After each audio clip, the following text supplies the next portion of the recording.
Rimuru Tempest leads the Goblin village into an epic battle against the monstrous Direwolves, where they get a massive upgrade and end up gaining some badass allies.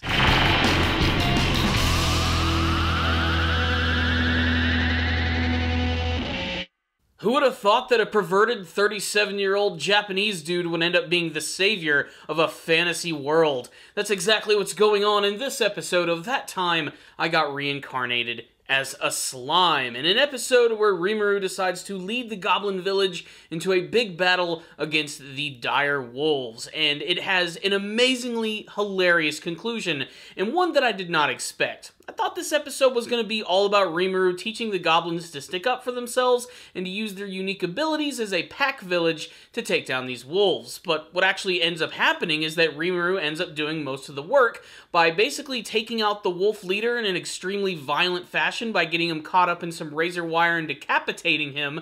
But then all of a sudden, the wolves decide that they're going to be a part of Rimuru's pack now. He's the leader, so he basically ends up making all of the wolves and goblins become best friends and start to live with one another. I didn't see this twist at all, but it is really one of the more funny aspects of this episode. But I think one of the biggest surprises is getting to learn a little bit more about how this world works.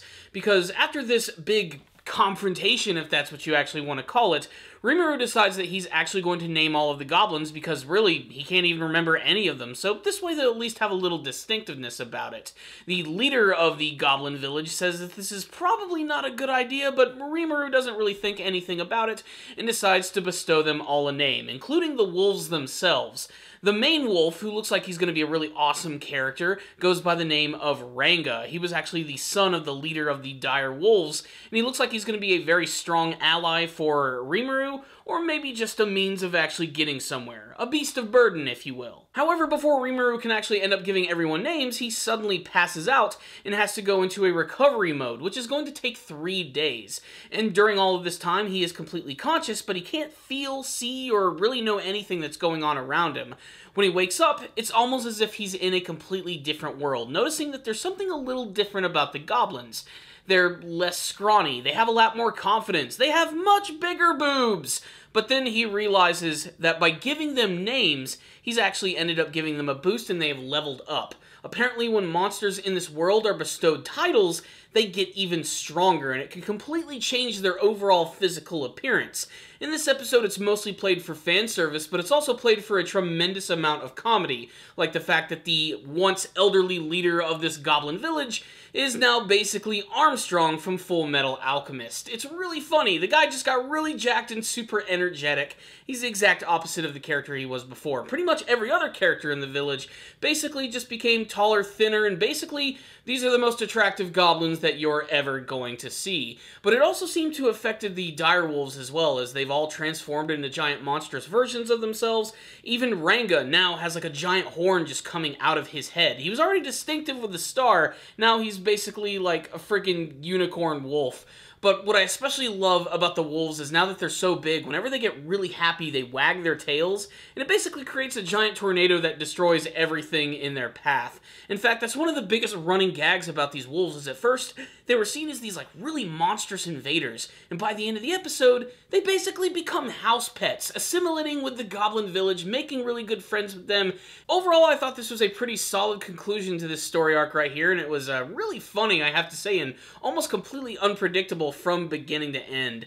I do love the fact that the leader of the village, Rigard, who was originally the old man, is now going to be the official lord of the goblins, a guy who's going to take his job very seriously. However, there are other things to be done in this world, and it appears that Rimuru, a couple of goblins, and the wolves are about to go on a journey to meet the dwarves. What's really funny about all of this is that Rimuru is still conscious of being a human, so he's very aware of these fantasy races. When he hears that he's about to go see the dwarves, he gets really overly excited about it, as if he's going into sort of like a weird fanboy mode. And I have a feeling that the dwarves are either going to meet his expectations or go in an exact opposite direction and be something completely different, as if there's one thing that I've seen so far from this series is that expect the unexpected. So what's the rundown on this episode of That Time I Got Reincarnated as a Slime? While the show's intro might want to paint this as like a big, ridiculous fantasy action series, it certainly leans a little bit more into the comedy side, but I have to say that everything here is so well paced and the comedic timing is absolutely perfect. Whether it be just the weird moments with the giant wolves wagging their tails, or the over-the-top crazy violence of watching Rimuru actually kill the leader of the wolves.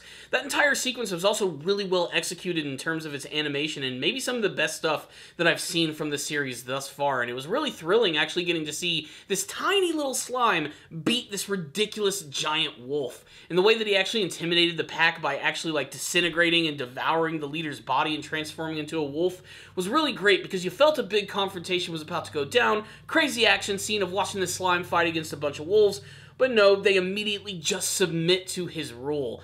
And I love the whole twist of the Goblin Village basically just transforming overnight into just like a bunch of Goblin supermodels. I thought that was really freaking funny.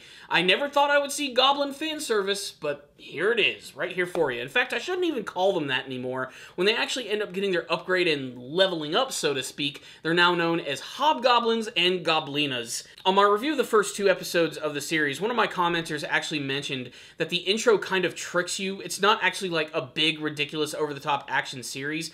It'll have it, and when it is there, it'll look really good, but for the most part, this is sort of like a really fun play on Japanese-style RPGs and the fantasy genre in general, and I have to say, it's ending up being one of my favorite shows this season. I'm always looking forward to a new episode, if only because it's really freaking creative. So there it is, another fantastic episode of That Time I Got Reincarnated as a Slime. I'm giving this episode right here another 5 out of 5. A fantastic episode of a really surprising show this season that I highly recommend checking out if you guys are fans of anime comedy or the fantasy genre. This one really does a great job of honoring both of these things and combining them into a really entertaining series. But if any of you guys did watch this episode, I'd really love to know what you guys thought about it, and you can tell me all your thoughts in the comments section below. What did you think about the big battle with the Direwolves, the evolution of the Goblins, and what do you hope to see from the Dwarves in this series? Let's get a discussion going in the comments section. Thank you guys so much for watching this review. Make sure to check out all the other shows that I'm reviewing this season on the channel. If you guys are already subscribed, make sure that you're hitting that bell notification icon. You'll join the notification nation. You'll see all of my videos as they are released. Thank you guys again for watching. I'll see you all next time. And as always, stay down, baby.